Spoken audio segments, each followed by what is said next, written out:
Todas as palavras que Jesus disse são verdade. João 8, 13, 19. Desafiaram-no os fariseus: Tu testificas de ti mesmo, o teu testemunho não é válido. Respondeu Jesus: E ainda que eu testifique de mim mesmo, o meu testemunho é válido, pois sei de onde vim e para onde vou. Mas vós não sabeis de onde venho, nem para onde vou. Vós julgais segundo os padrões humanos, eu a ninguém julgo. Mas se na verdade julgo, as minhas decisões são certas, porque não estou sozinho. Estou com o Pai que me enviou. Na vossa lei está escrito que o testemunho de 2 homens é válido. Eu sou um que testifica de mim mesmo, a minha outra testemunha é o Pai que me enviou. Então lhe perguntaram: E onde está teu Pai? Respondeu Jesus: Não me conheceis, nem a meu Pai. Se vós me conhecesseis, também conheceríeis a meu Pai. A palavra testificada por Jesus é verdadeira. Eu quero falar com vocês agora sobre a passagem de João 8, 13, 19, dando continuidade à minha pregação do culto hoje de manhã. Jesus disse à mulher apanhada no ato de adultério: Nem eu também te condeno. Por Jesus ter julgado a mulher desse jeito, os fariseus não gostaram muito da sua atitude. Eles então disseram a Jesus: Tu testificas de ti mesmo, o teu testemunho não é válido. A João 8 horas e 13 minutos. Depois eles perguntaram a ele: Tu testificas de ti mesmo que tuas palavras são a verdade, mas como tu podes provar que o que dizes é a verdade? Contudo, depois que viu a mulher que foi apanhada no ato de adultério, Jesus ficou escrevendo no chão e disse: Aquele que dentre vós está sem pecado, seja o primeiro a lhe atirar uma pedra. Naquela hora então, nenhum fariseu pôde refutar as palavras ditas por Jesus. Mas antes, quando os fariseus viram Jesus, eles o acharam convencido porque ele falava como se fosse o próprio Deus. Porém, Jesus lhes disse: E ainda que eu testifique de mim mesmo, o meu testemunho é válido, pois sei de onde vim e para onde vou. Mas vós não sabeis de onde venho, nem para onde vou. A palavra de Jesus e seu testemunho são todos verdade. Jesus disse: E ainda que eu testifique de mim mesmo, o meu testemunho é válido. Isso porque ele não estava sozinho, mas com o Pai que o enviou. A verdade é que Jesus possui a mesma essência de Deus, por isso, seu testemunho e o que ele diz jamais pode estar errado. E mais ainda, ele não está sozinho porque o Pai trabalha junto com ele. Estava escrito na lei dos fariseus que somente o testemunho de 2 homens era válido, mas Jesus disse: Eu sou um que testifica de mim mesmo, a minha outra testemunha é o Pai que me enviou. Portanto, já que Jesus é Deus, seu testemunho e o que ele disse eram tudo verdade. Por quê? Eles eram verdade porque Jesus não estava sozinho, mas como o Pai. Os fariseus perguntaram então: E onde está teu Pai? No que Jesus respondeu: Não me conheceis, nem a meu Pai. Se vós me conhecesseis, também conheceríeis a meu Pai. Jesus pessoalmente mostrou que seu testemunho estava correto no que se refere à mulher apanhada no ato de adultério. Naquela ocasião, Jesus disse que não podia condenar a mulher. Por quê? Porque ele já tinha levado os seus pecados quando tirou todos os pecados do mundo de uma vez por todas quando foi batizado por João Batista, e por ter sido castigado na cruz pelos seus pecados também. Aquela mulher sabia que era realmente pecadora e tinha que ser condenada por causa dos seus pecados, no entanto, ela não esperava receber a salvação de ninguém mais senão de Jesus Cristo, que é Deus. Portanto, do ponto de vista de Jesus Cristo, que é Deus, a alma daquela mulher merecia de fato receber a salvação do pecado. E Jesus disse então: E nem eu também te condeno, pois ele já tinha apagado todos os pecados de pecadores como ela quando veio a essa terra. O testemunho de Jesus foi errado? Não, não foi. Jesus disse que não podia condená-la pelo seu pecado porque ele já tinha levado todos os seus pecados sobre seu corpo quando foi batizado. Só para concluir, já que Jesus está junto com o Pai, tudo o que ele diz é verdade e seu testemunho é correto. Dentre todas as palavras ditas por Jesus, que é Deus, existe alguma que não seja verdade? Todas as suas palavras são perfeitas, porque elas são a verdade. As palavras de Jesus são todas verdadeiras porque são as palavras de Deus. O que os servos de Deus dizem hoje então? Nós temos que pensar sobre isso. Por eu ser carnal, ao olhar para mim mesmo, eu vejo que sou fraco. Mas, embora eu seja exatamente como aqueles que ainda não nasceram de novo, de um ponto de vista carnal, eu creio na palavra de Deus, e por isso tenho o Espírito Santo dentro do meu coração. Mas é claro que o Espírito Santo também habita dentro de você, pois você crê no Evangelho da água e do Espírito. Entretanto, eu tenho que levar tudo em consideração por causa da obra que a Igreja de Deus tem que fazer. E depois de meditar bastante, eu acabo chegando a uma decisão e daí por diante. Assim, eu encorajo os obreiros e santos pela fé. Baseado na palavra de Deus, eu lidero e exorto meus obreiros assim: façam isso e isso assim, e também digo: vocês têm que viver pela fé. Vocês têm que viver pela fé no Evangelho da água e do Espírito. Eu tenho que julgar o que é certo, certo, e o que é errado, errado. Mas pode haver pessoas que não confiem no julgamento que eu faço. Eu não sou Jesus, mas já que todas as palavras que ele disse são verdadeiras, os servos de Deus e os santos devem me seguir pela fé, crendo que eu tomo decisões baseado nas palavras ditas por Jesus e do Espírito Santo que habita em mim. Isso quer dizer que tudo que os servos de Deus decidem com base na palavra de Deus quase sempre está correto. Isso porque Deus trabalha usando os seus servos. É difícil as pessoas crerem nas palavras de um ser humano qualquer. Quando eu digo alguma coisa para alguém, às vezes nem eu mesmo confio muito no que eu estou dizendo. Contudo, você precisa confiar no servo de Deus se ele for te orientar pela fé na palavra de Deus. Você teria alguma razão para não acreditar na orientação dos seus líderes espirituais? O que eu estou dizendo é que, na maioria das vezes, tudo que eu digo para o povo de Deus e para os pastores que creem no Evangelho da água e do Espírito é segundo a vontade de Deus. Embora pareça que sou eu que estou tomando uma decisão, na verdade, tudo que eu decido não vem só de mim, mas do Espírito Santo também. É por isso que podemos acreditar nas palavras dos servos de Deus, isto é, daqueles que se converteram antes de nós e que são os líderes da Igreja de Deus, porque eles são guiados pelo Espírito Santo, não porque eles são perfeitos, humanamente falando. Os líderes da Igreja de Deus têm que tomar uma decisão quando alguma coisa acontece. Até quando eu falo com vocês, eu tenho que conhecer a vontade de Deus pela fé para que a Igreja de Deus continue indo pelo caminho certo. E já que o Espírito Santo também habita no seu coração, você tem que seguir a minha orientação e não somente ouvi-la como se ela fosse palavras de um homem.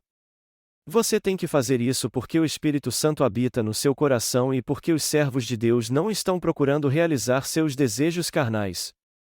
Portanto, eu posso dizer que eles são dignos de confiança. Eu não estou pedindo a você, por favor, confie em mim.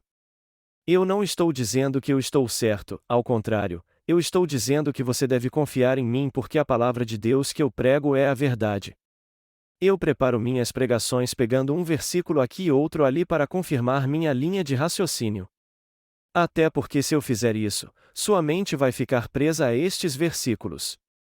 É por isso que primeiro eu leio a passagem bíblica e depois prego segundo a vontade de Deus e da forma mais clara possível baseado nessa passagem. O mais importante é que aqueles que ouvem a pregação entendam a vontade de Deus e creiam nela através da sua palavra.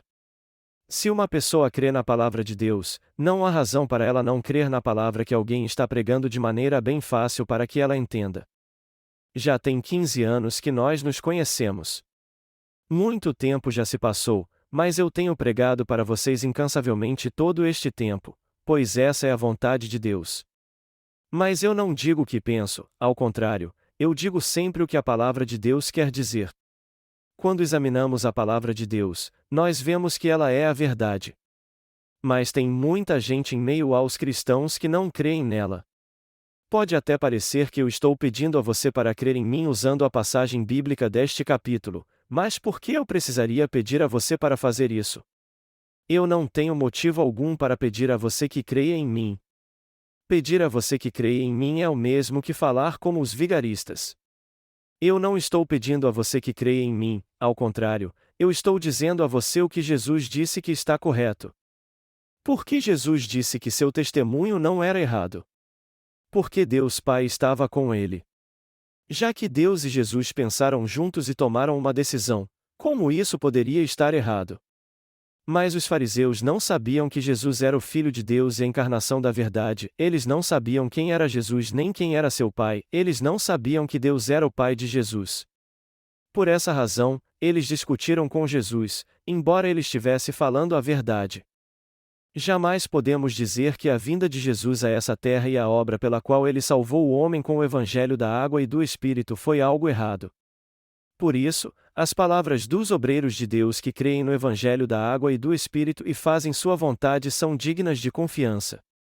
Pelo menos não há razão alguma para que você não acredite na palavra de Deus que os pastores estão pregando.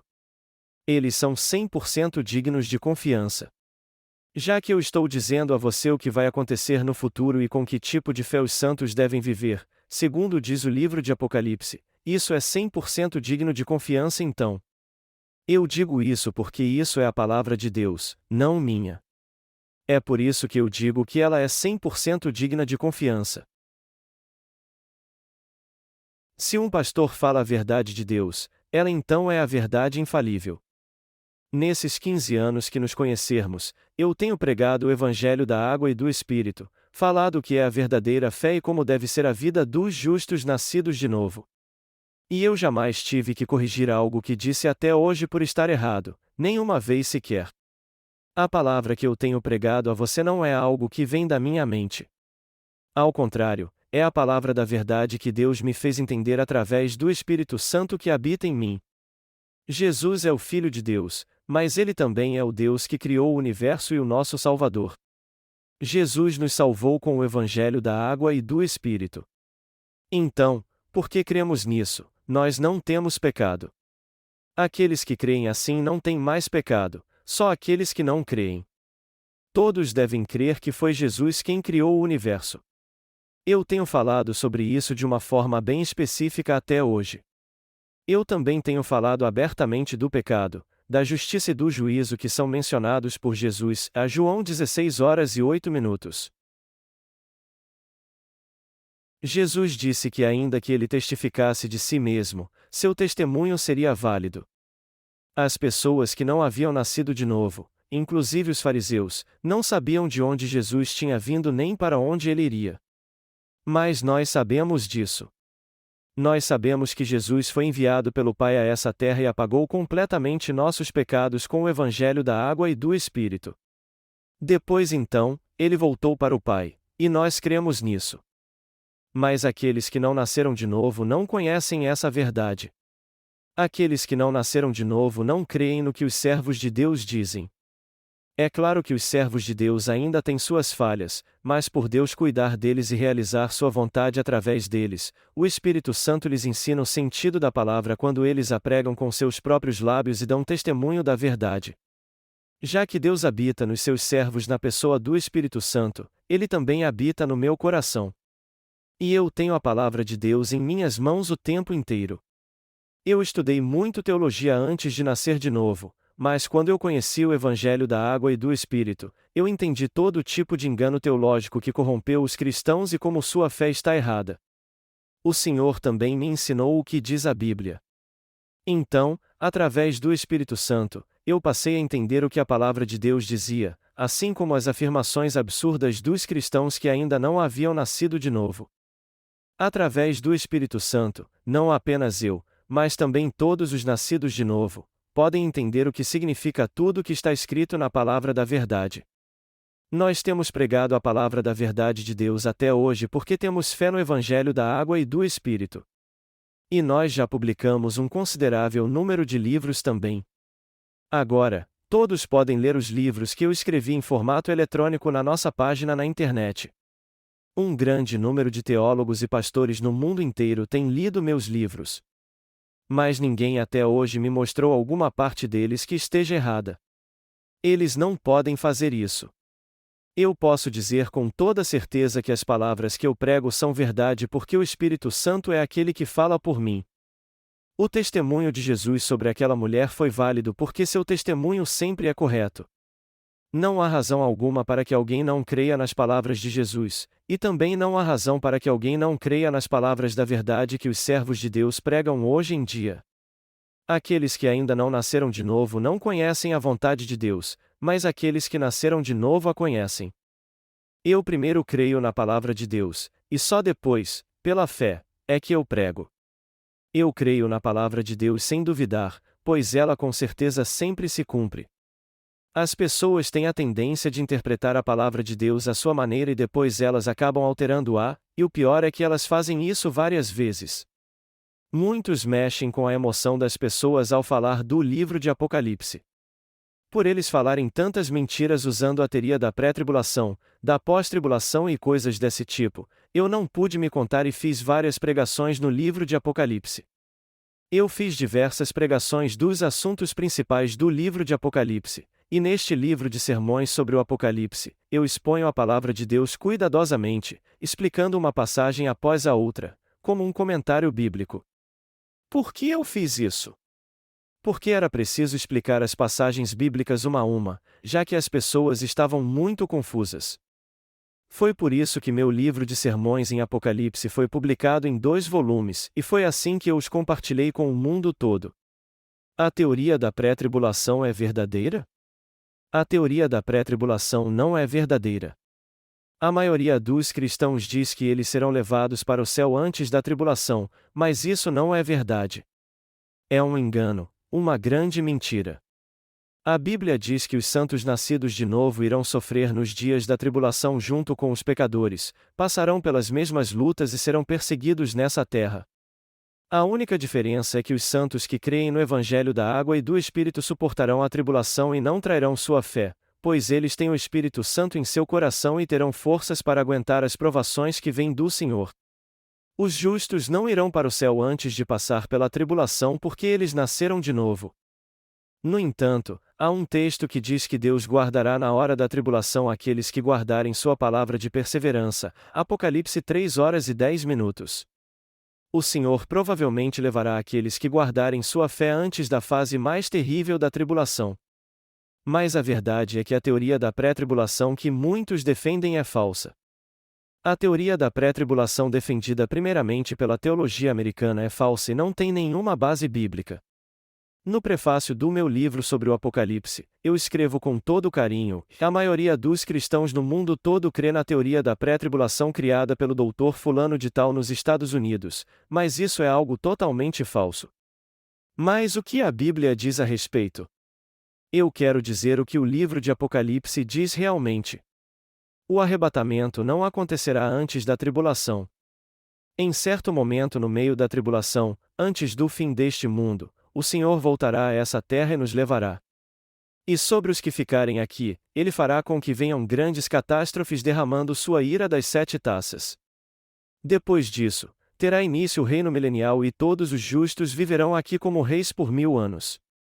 Depois de 1000 anos, nós entraremos no reino dos céus que sempre existirá e viveremos lá para sempre. Já que Jesus disse que suas palavras eram a verdade, ele deu o poder que vem dessa verdade aos servos de Deus nessa terra. Jesus diz na última parte do Evangelho de João: e aqueles aos quais perdoardes os pecados, são-lhes perdoados; aqueles aos quais não perdoardes, ser-lhes-ão retidos. A João 20h23. Assim como Deus deu a Pedro as chaves do reino dos céus, ele nos deu o Evangelho da água e do Espírito. A única chave que nos permite entrar no reino dos céus é o Evangelho da água e do Espírito. Se nós pregarmos o Evangelho da água e do Espírito e as pessoas crerem nele, elas receberão a remissão de pecados, mas se não fizermos isso, elas não entrarão no céu por não crerem nele. Melhor dizendo, elas não poderão receber a remissão de pecados. Se não pregarmos o Evangelho da água e do Espírito a todos neste mundo, eles não poderão ouvi-lo. Se aqueles que se dizem servos de Deus não pregarem o Evangelho da água e do Espírito, as pessoas ao seu redor não poderão receber a remissão de pecados. Na nossa igreja havia um homem que pregava o Evangelho da água e do Espírito como parte do seu conhecimento, mas não cria nele. O caráter de homens como este demonstra como eles são legalistas.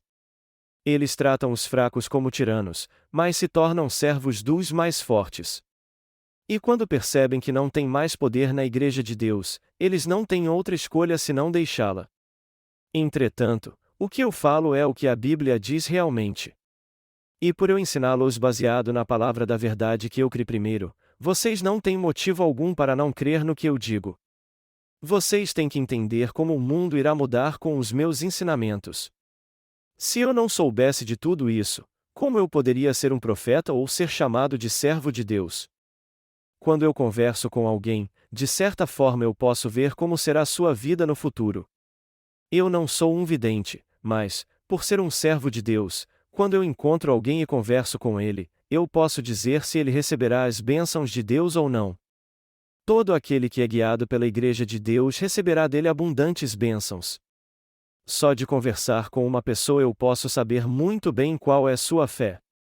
Então, quando eu converso com alguém e conheço o estado do seu coração, eu posso prever, no futuro, você será assim e assim. Daqui a 10 anos, você será uma pessoa assim e assim, e em determinado tempo se tornará assim e assim. O que eu estou dizendo, na verdade, não é que eu tenho algum tipo de pressentimento, mas, ao contrário, eu posso ter esse discernimento porque eu creio na palavra de Deus. É por isso que eu posso dizer essas coisas pela fé. Quando os servos de Deus creem na sua palavra e a anunciam pela fé, o que eles pregam é uma profecia. O que eu estou dizendo é que as palavras dos servos de Deus são a verdade. Mas já que as pessoas não têm fé na palavra de Deus e não creem nos seus servos, elas perdem muito, tanto física quanto espiritualmente. E elas acabam sendo destruídas porque não são guiadas pela Igreja de Deus. Para concluir, se alguém não crê nas palavras de um servo de Deus, ele não vai crer nas Escrituras também. Para ser sincero, os servos de Deus pregam a verdade para vocês com ousadia porque eles têm o Espírito de Deus em seu coração. Por essa razão, se alguém não crê num servo de Deus, ele não poderá crer em Deus também. Alguns acham que podem ler a Bíblia em casa e não frequentar a igreja. Mas Deus não permite que eles façam sua obra e também não entendam sua palavra, pois, na verdade, eles não agradam seu coração. Alguém só entende a palavra de Deus quando ele lhe permite isso. Só porque alguém lê a palavra de Deus, isso não significa que ele a entende. Não é bem assim. Nós entendemos a palavra de Deus e a seguimos porque Deus nos usa para fazer sua obra. Nós entendemos a palavra de Deus muito bem hoje, predizemos o futuro e vemos os dias futuros de alguém antecipadamente não porque somos espertos ou temos o poder de predizer o futuro. Nós pregamos a palavra de Deus e fazemos sua obra não porque temos algum tipo de poder pessoal, mas porque suas bênçãos vêm sobre nós pelo Espírito Santo e pela nossa fé na sua palavra da verdade. Para concluir, a fé de muitas pessoas é errada porque elas não creem na palavra de Deus e nos seus servos. De fato, é um grande absurdo dizer aos outros: minhas palavras são a verdade, elas são verdadeiras. Por isso, creiam em minhas palavras. Você sabe muito bem que dizer isso é uma falta de respeito. Todavia, Jesus nos disse isso. Nós nos tornamos servos de Deus crendo no Senhor porque tudo o que ele disse era verdade, crendo que seu testemunho era justo e sua verdade era perfeita. Agora, meu desejo é que vocês se tornem servos de Deus crendo na palavra. Vocês acham que eu ganho alguma coisa com vocês? Por acaso eu digo alguma coisa para castigar vocês e usá-los em proveito próprio, como se vocês fossem meus escravos? O que o Senhor diz é a verdade, e tudo que os servos de Deus pregam na palavra de Deus também é a verdade. E isso nunca estará errado. Aqueles que creem no Evangelho da água e do Espírito passam por muitas provações, mas guardam sua fé. Existe um ditado que diz: não há vitória sem sacrifício, e, do mesmo modo, as aflições que passamos agora não se comparam com a glória que em nós há de ser revelada. Romanos 8h18. De fato, estamos física e mentalmente cansados, mas se mantivermos nosso coração na palavra, nós vamos continuar espiritualmente fortes. Por mais que nos cansemos, se esperarmos e resistirmos só um pouco mais, o Senhor renovará nossas forças e trará um refrigério ao nosso coração. Mesmo que ninguém nos conforte, o Espírito Santo que habita no nosso coração nos confortará e renovará nossas forças. Quando nos apegamos à palavra de Deus, nós recebemos bênçãos espirituais. Nós não somos confortados pelas outras pessoas, mas é Deus quem nos conforta com Sua palavra. Isso quer dizer que Ele nos dará bênçãos e paz, mas não as bênçãos e a paz que qualquer pessoa nos dá. Desde que eu comecei minha obra ministerial até hoje, eu já tive muitas experiências assim. E eu cheguei até aqui porque sempre que eu me sentia cansado, incapaz de continuar e fazer outras coisas, o Senhor renovou minhas forças. E eu tenho certeza que Deus fará com vocês a mesma coisa que fez comigo. Ele certamente fará isso. Às vezes ficamos cansados fazendo a obra do Senhor, e isso é terrível por um lado carnal. Mas a verdade é que isso não é tão terrível assim. Nós temos que continuar nossa vida tendo em mente que não estamos sozinhos, mas juntos com o Senhor, e a verdade é que Ele está conosco porque o Espírito Santo habita em nosso coração. O meu desejo é pregar o Evangelho da água e do Espírito bem rápido para que eu possa estar logo com o Senhor. Não seria maravilhoso se o Senhor voltasse logo? Haverá coisas tão horríveis neste mundo no futuro que os nossos olhos nem acreditarão no que estaremos vendo. Mas eu não preciso dizer mais nada sobre isso, pois eu já preguei o que a palavra de Deus diz sobre essas catástrofes. Se alguém ouvir histórias de terror muitas vezes, ele acabará ficando com medo, mas uma coisa que nós temos que ter certeza é que essas catástrofes logo acontecerão neste mundo. E como já estamos vendo que isso está começando a acontecer no mundo todo, o melhor que temos a fazer é pregar o Evangelho para não nos arrependermos depois. Dizendo a si mesmo, eu poderia ter salvado mais. Eu poderia ter salvado mais. Eu poderia. Eu não sei, eu poderia. Eu poderia ter feito mais. Se tivesse ganhado mais dinheiro. Eu gastei tanto dinheiro, você não tem ideia. Eu poderia. Esse carro. Goethe teria comprado esse carro. Por que eu fiquei com esse carro? 10 pessoas, eu poderia ter mais 10 pessoas aqui. Olhando em volta, este broche. 2 pessoas. Isso é ouro. Mais 2 pessoas. Ele teria me dado 2 pessoas por isso. Ao menos uma. Ele teria me dado uma. Só mais uma. Eu poderia ter conseguido mais uma pessoa, mas não consegui. Do filme A Lista de Schindler. Essas são palavras ditas por Oskar Schindler no filme A Lista de Schindler, quando ele recebe de presente dos judeus um anel e se arrepende de não ter usado mais dos seus bens para salvar mais deles. Ele empregava judeus para trabalhar na sua fábrica de munição para que eles não morressem na câmara de gás. Ele disse essas palavras depois que a guerra acabou e quando olhou para seus bens como seu carro, seu broche e o anel de ouro. Eu creio que este é um filme espiritual. Na verdade, nós temos que fazer a obra do Evangelho com zelo e pela fé enquanto podemos fazê-la. Se não fizermos obra alguma, embora a hora de irmos para o reino do Senhor esteja chegando e trazendo catástrofes, tribulações e também guerras, o que faremos então? Nós não vamos acabar nos arrependendo e dizendo, eu devia ter feito algo antes realmente. Embora a situação estivesse difícil, eu devia ter feito um pouco mais para o Senhor? Todos nós estamos pregando o Evangelho da água e do Espírito muito bem. Eu não sei por quanto tempo nós teremos que fazer essa obra, mas até agora, você e eu temos feito isso bem. Eu espero realmente que possamos ter um encontro com o Senhor após termos feito bem a obra que Ele nos confiou como servos fiéis que fizeram bom uso dos talentos que Ele nos deu.